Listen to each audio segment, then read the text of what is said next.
Alright, I have a question, and I want to show you. I've just made this shade structure. It's a perfect square 6x6 out of some fabric and just PVC pipe. And it's got 4 spots for legs.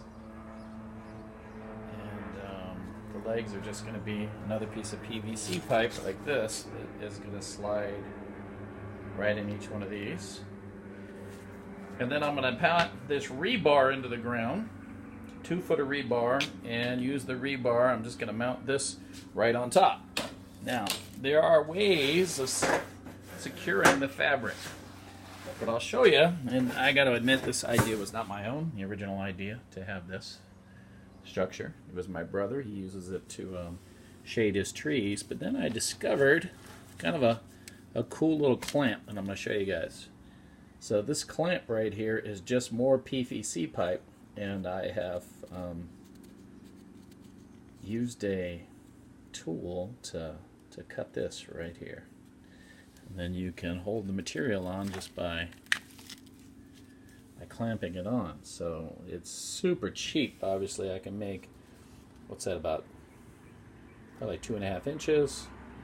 So this PVC pipe is 10 feet long. I can get a ton of this out of there.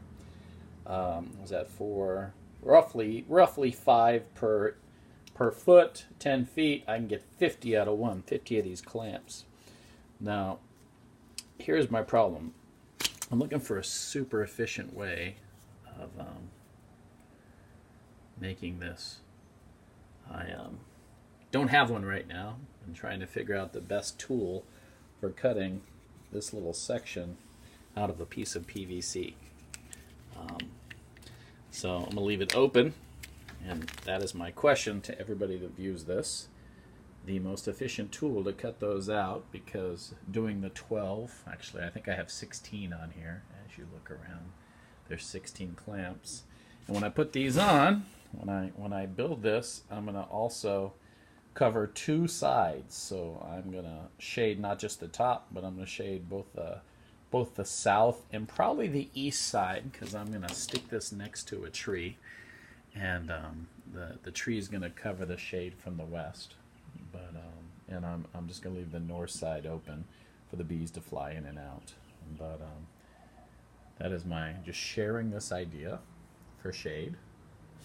And a question on how to make a good clamp out of this PVC, how to cut that PVC pipe well. What type of tool would you use to do it?